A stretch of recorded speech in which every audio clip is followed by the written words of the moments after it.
To begin with, I just want to ask, I wonder if any of you have ever felt you've been at a crossroads in your life where before you there are two options, two ways to go, and you have to decide which way to take. Well, in some cases, I would say the options before you are essentially quite equal in nature. You know, do you eat toast or cereal for breakfast? Do you attend this event or that event? And it's just a matter of choosing, 6 one way, half a dozen another. But there are instances where the choices that are before you are much weightier, with more lasting consequences that will impact on your future. One of my all-time favorite poems is one called The Road Not Taken by Robert Frost. And he describes a moment where he encounters exactly this problem in the poem. He's walking in a wood and his road suddenly opens up to two paths and he has to choose which one he's going to take. So in the poem, he tries to peer down both of them to see where are they going to lead him, which one looks better. But essentially, he's not really able to discern much difference between them, and he just has to choose one of them. But he ends his poem by saying, "Two roads diverged in a wood, and I took the one less traveled by, and that has made all the difference." And I just love that poem because it perfectly captures such a human experience where we are confronted by choices every single day, from the big matters to the small matters, and daily we have to decide, which way am I going to go? And the interesting thing about the Psalms is that this whole book of Psalms begins with this little 6-verse poem that presents us with exactly this question: which way are you going to go? Psalm 1 is the threshold over which we have to cross before we can enter the rest of the Psalter. And it presents us with two ways to journey through life. Either we have the blessed way of the one who is right with God. That's what righteous means, right with God. The God-centered way. Or we have the perishable way of the one who is not right with God. And something I think is interesting is if you look at this psalm, the psalmist doesn't actually tell us which way to choose. He just presents us with the facts about the different ways. And he reveals that the road that we choose in this life really does make all the difference in eternity. So let's dive in, okay? So we've already done our steps of thinking about the context of the psalm.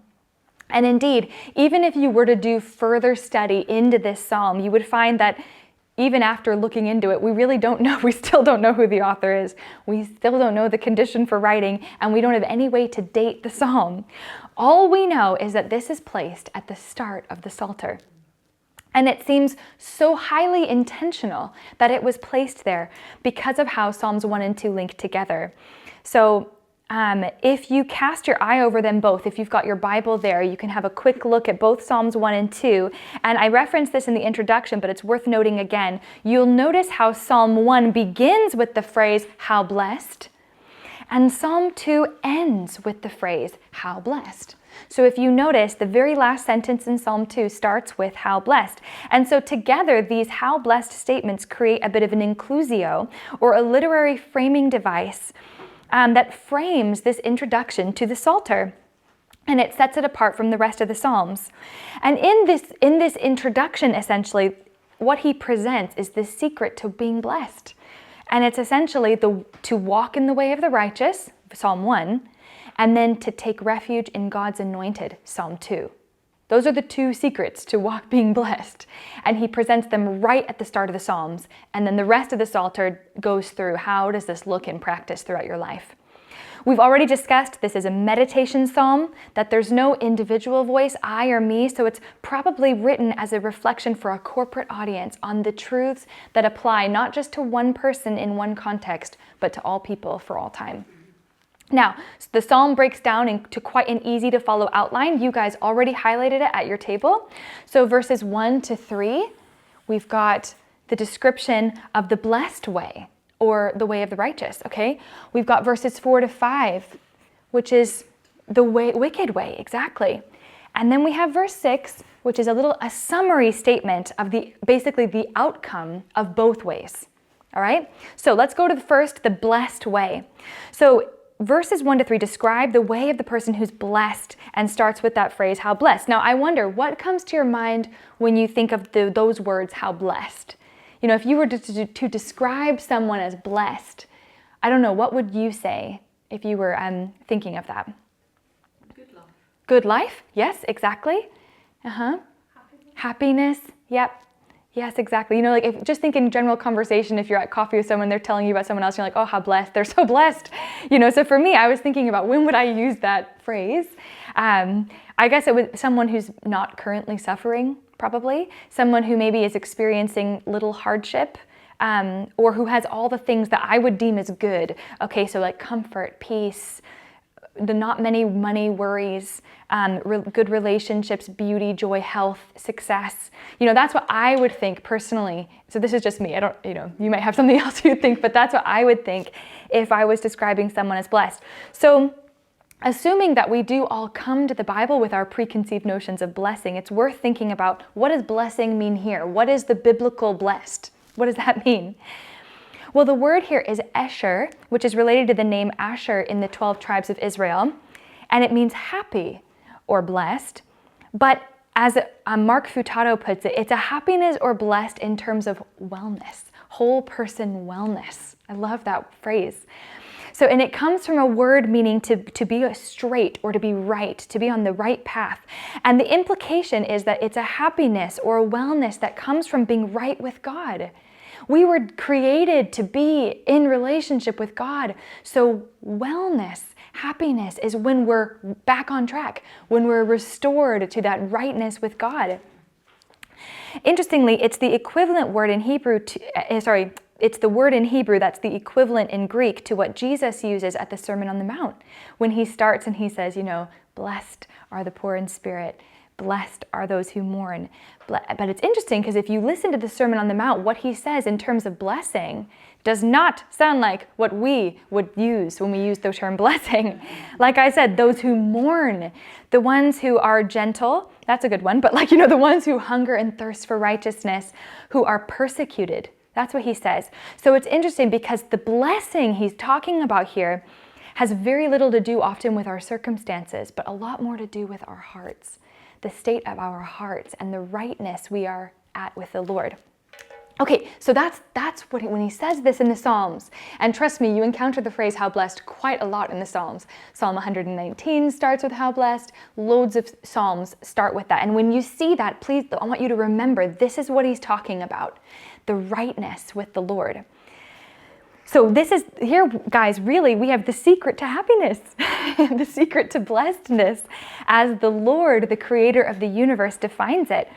And it's about rightness with him. And this rightness with him has an impact on how we live. So let's go further to see how this works out. So like I said, verses 1-3, we get a description of how this blessed way works. And he gives us 3 sets of 3s. That would be another little observation you could note how often 3 comes up in this. There are so many 3s. So we have 3 things that the blessed man does not do, 3 things that he does do, and an image of what he's like, and 3 things about that image. Okay, so lots of 3s. So interestingly, he starts with what the blessed person does not do. So we read, how blessed is the man who does not walk in the counsel of the wicked, he does not stand in the path of sinners, nor sit in the seat of scoffers. Now, if any of you have ever read the book Sit, Walk, Stand by Watchman Nee, who was an amazing Chinese believer, he was imprisoned for like 25 years, but he writes a little book called Sit, Walk, Stand. You might recognize that description of the postures of the Christian life. I like how you guys over here talked about the progression, the permanency, right? He's walking, which is movement, then he stops and he stands, and then he sits. There's a deliberate progression in those things. But here, interestingly, we have a sit, walk, stand in specific contexts. So the counsel of the wicked, the path of the sinners, the seat of the scoffers. And it's those contexts in which he's not to sit, walk, stand. So let's think through all of those 3 things. So the first thing he does not do, he doesn't walk in the counsel of the wicked. Like we said, the walk is a verb of motion, right? And it's the same kind of concept in the New Testament that we get when Paul talks about the Christian walk. Or when he says, like, walk in a manner worthy of the gospel, walk by the Spirit. It's a verb that's like a metaphor for going through life, step by step, taking step every day as you go from decision to decision, okay?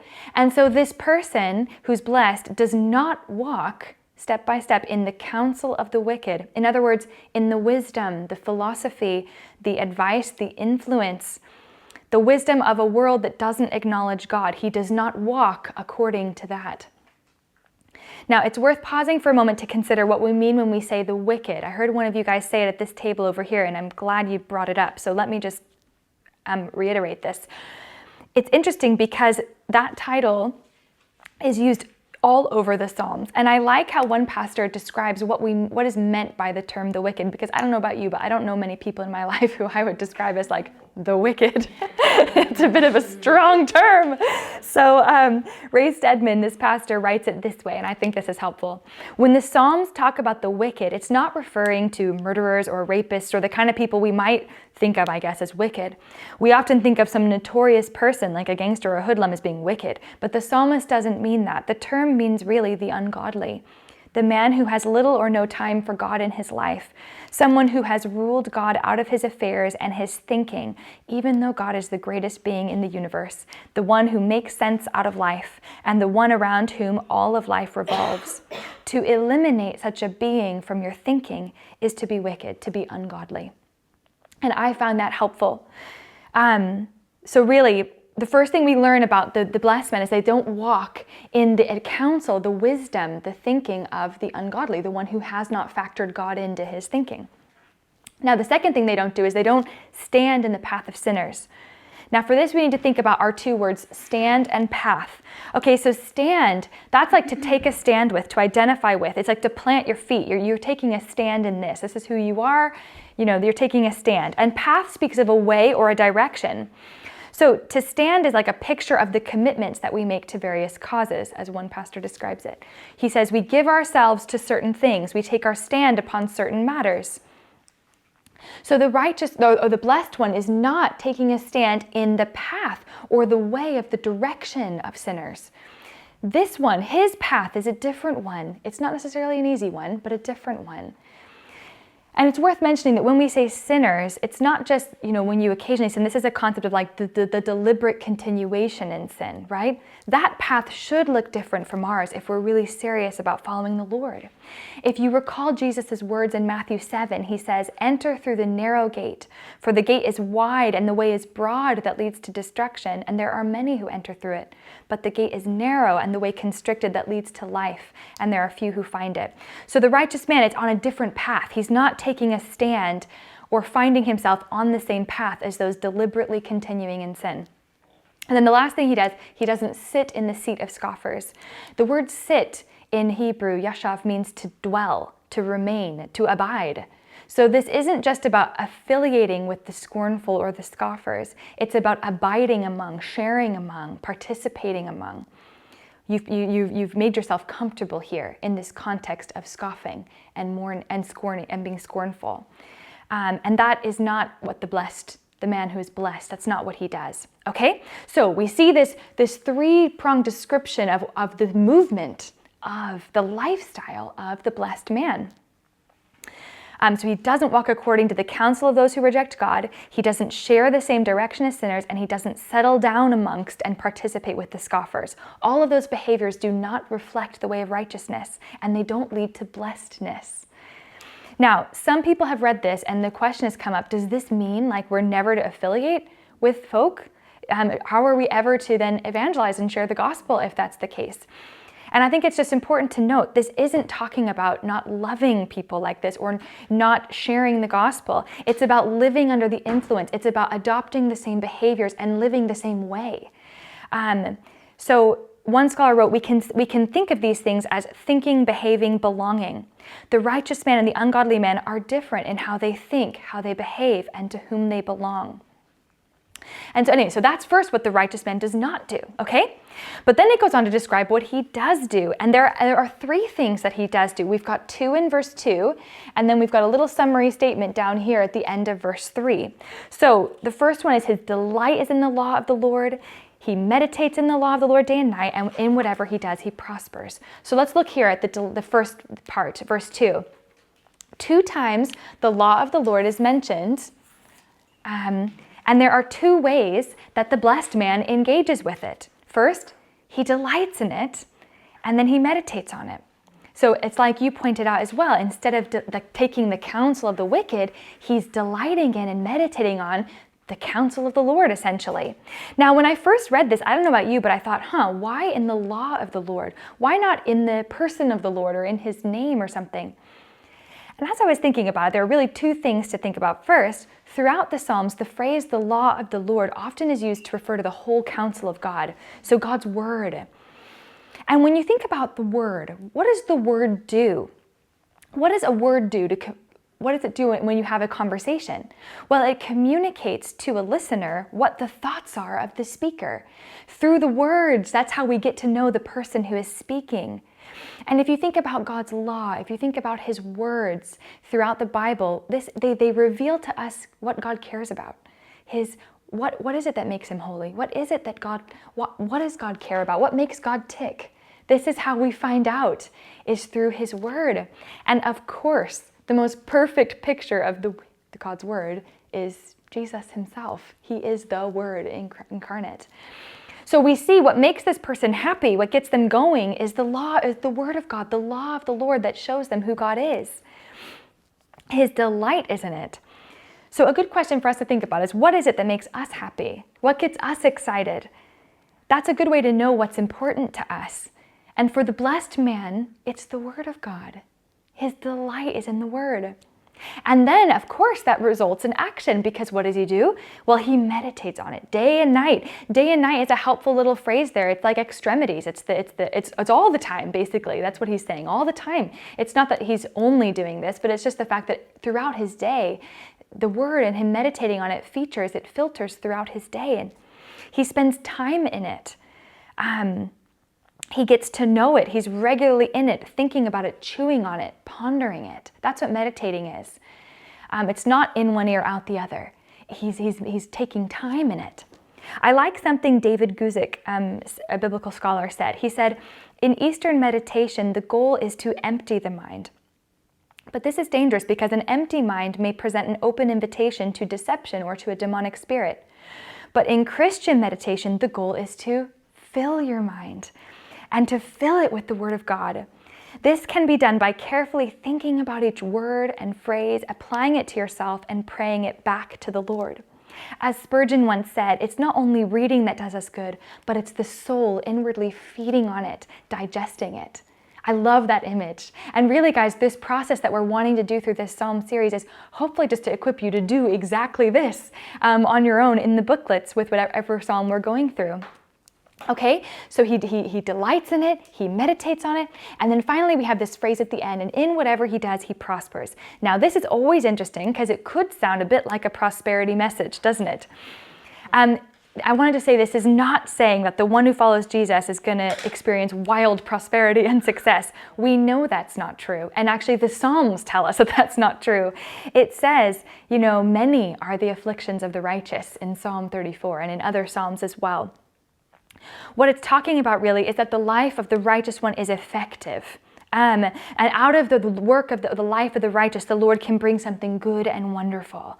There's fruit to the labor. It's really about efficacy rather than so much about like the prosperity in the way we might understand prosperity. Okay, so far we've seen someone who's not walking in the wicked counsel, nor taking the path of sinners, joining with scoffers, but rather delighting in the word of the Lord. I like this because so often when we think about walking with the Lord, we can focus on, we shouldn't do this, we shouldn't do this, we shouldn't do this. But actually, if you just stop there with the negatives, you need something to fill the gap. You need something to do instead. And this is exactly what God gives us. What can you do instead? If you're not walking according to the worldly philosophies and wisdom, what are you walking according to? Well, the word of God. You're in it, you're delighting in it, you're meditating in it. That might mean that it will mean your path is going to look different than the mainstream path. That's hard, but that is what the Bible says is the blessed way. Okay? And then the Psalm takes us to this image of what this person's like. So we have a simile. You may have noticed there are two similes. Similes are when you have an image and they are like or as something, okay? And we see what this person's like. Well, he's like a tree. And we learn three things about the tree. It's firmly planted by streams of water. It yields fruit in its season, and its leaf does not wither. So first, it's planted by streams of water. In other words, I love that image of it's being firmly rooted, it's firmly planted, and it's connected to its lifeblood, the stream of water. Now, we all know that what enables a tree to stand firm and strong depends on its roots, right? Over the summer, Ben and I had the privilege of going back to California to visit my family, which was lovely, and we went to Yosemite and we got to see the sequoia trees. And oh my goodness, those trees are magnificent. If you have not seen them, you please make it a bucket list item to go see them. They're just majestic and they're huge. I mean, I have a picture with me standing like this against the trunk of one of them, and you could fit 3 of me just to get around. I mean, they're just enormous. But what's obviously incredible is what enables those trees to stand as strong as they are. It's the root system. It's how deeply and firmly they are planted. The state of the tree is really determined by the state of the roots. And I cannot think of a more apt picture for us as Christians. If we want to be steady, stable Christians, we have to be rooted. And then out of that comes the fruit. It's fruitful. And this is interesting because if you remember when Jesus curses the fig tree because it doesn't produce fruit, that was a picture of the people of Israel who were not producing fruit. And later in John 15, Jesus tells us how we can produce fruit. He says, abide in the vine. And when we abide in the vine, we bear much fruit. We will be pruned, but we will then grow forward and we will bear much fruit. So it's interesting because as followers of Jesus, we are only so fruitful insofar as we are connected to the vine. And evidence of wellness is fruitfulness. So this tree is deeply rooted. It's well because it's producing fruit. And last of all, it's alive. So dry, dead, withered leaves, those are the signs of unwellness and death. But this tree, it does not have a leaf that is withering. It's green and alive. So it's a wonderfully thriving, alive tree. It's deeply rooted, it's fruitful, and it's verdant. What an image of a well person, isn't it? Now, interestingly, this exact image comes up elsewhere in a parallel section in Jeremiah 17. So I'm going to read it out for you, but I recommend have a read of this afterwards. So Jeremiah 17, 7-8 says this, blessed is the man who trusts in the Lord and whose trust is the Lord. Did you notice that blessed reference? How blessed? He will be like a tree planted by the water that extends its roots by the stream and will not fear when the heat comes, but its leaves will be green, and it will not be anxious in a year of drought nor cease to yield fruit. What a picture of a strong, steady, and effective person. But then we turn to verse 4 and we see that the tide changes, okay? And the first line in Hebrew is quite dramatic, and actually the NIV renders this better than the version I put in your books. Because in Hebrew it says, not so the wicked, which is what the NIV has, not so. So it's a dramatic contrast. And interestingly, this section works backwards from the previous section, okay? So while the section on the blessed man starts with what he didn't do, what he does do, and then what he's like, this one starts with what he's like, and then it goes to what he will not do. Okay, so first, what are they like? Well, we have this image in verse 4, they're like chaff. Now, has anyone ever seen wheat being winnowed or beaten out? Chaff is basically like the little husk that is around the seed of grain. And to separate the grain, the part that you want, from that husk chaff, they have to beat it out. And because the grain has a little bit of weight to it, it falls. But the chaff is weightless, so it just like rises to the air and kind of floats about, totally weightless. It has no substance that enables it to be grounded without the seed. So it just kind of floats about in the air. And that's even without a gust of wind. So now imagine when the wind blows like adversity and it comes swooshing into the room, that chaff stands no chance against that. It's going to be carried away as effortlessly as a feather. So what a contrast to the image of a strong and rooted tree. Both of these guys face adversity. You know, that which would cause the leaf to wither does not cause the leaf to wither.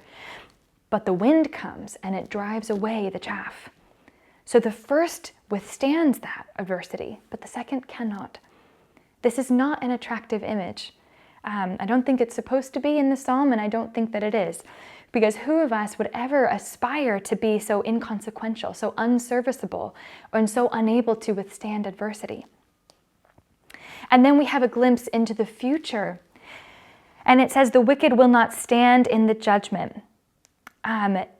And this is very much that image of like to stand up in the judgment, to be able to stand up in the judgment. So I think you guys said this at your table. I overheard that they're present in the judgment. And this is a reference to this is a reference to the end. This is the reference to the day of the Lord's judgment, which the Old Testament talks about a lot. Jesus talks about, Revelation talks about, that there will be a time of judgment.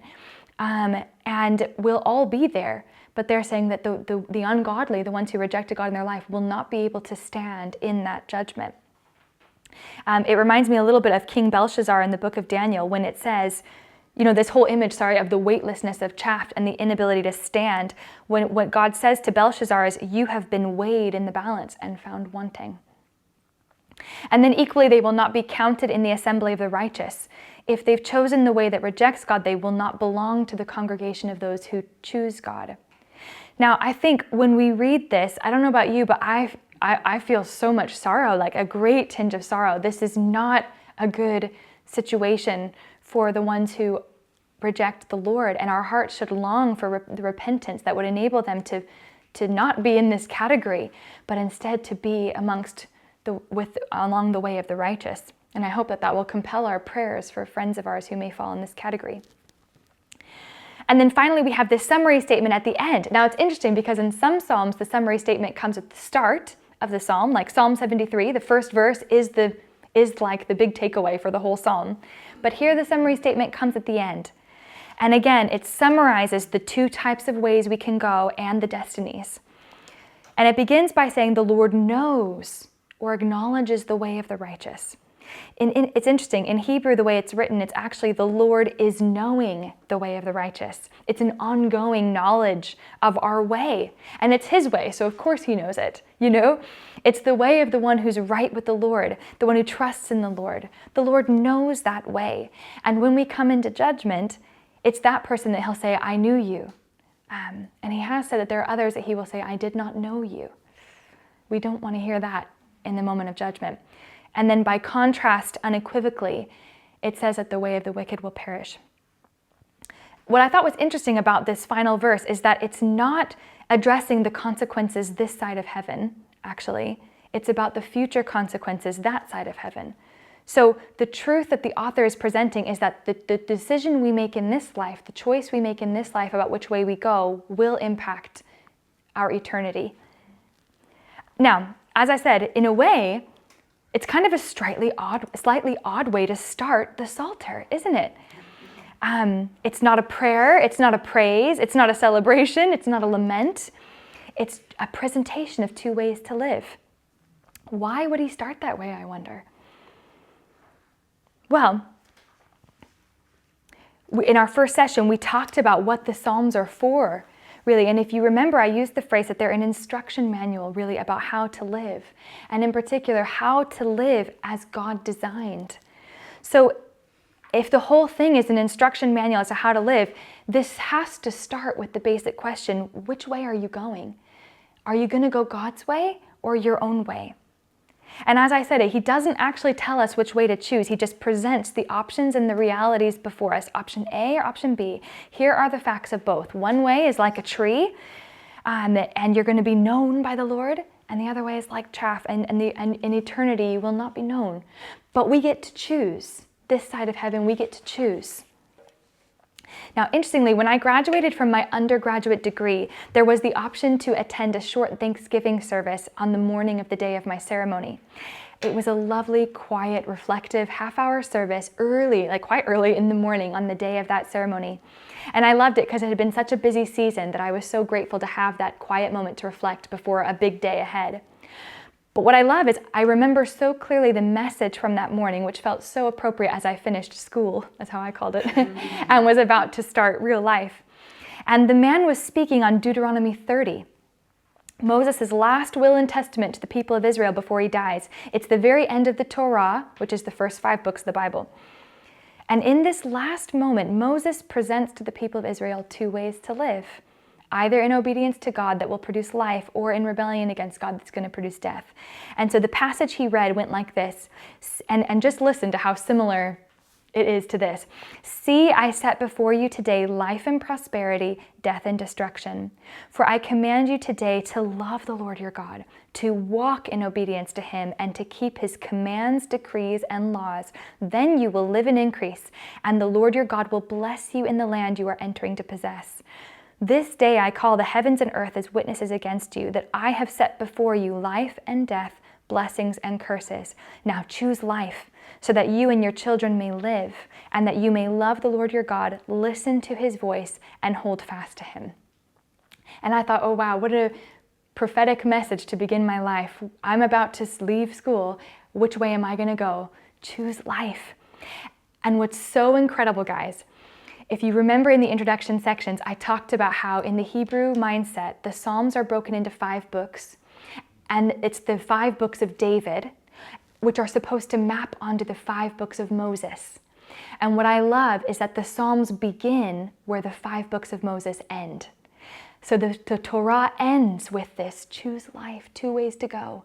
And the Psalms begin: choose life, 2 ways to go, which is absolutely incredible. And so basically, the psalmist is saying here, here's the situation, here are your choices. Happiness is in the way of the one who chooses the righteous one. And then Moses would say, choose life. So anyway, so that is Psalm 1. So what we're going to just do, I'll just pray to close the teaching part, and then we've got a few more minutes until the end of our morning to think through, now how do we connect this to our lives? This is what it says. How does it connect to our lives? So let me pray. Lord, I just thank you for the opportunity to meditate on your word. It's incredible, Lord, and I thank you for how poetic it is. And I thank you for all that you teach us through it, Lord. And I pray that you would root these things into our hearts, that we would indeed be people who are like the tree, firmly rooted, fruitful in its season, and whose leaf does not wither. And we pray this in your name. Amen.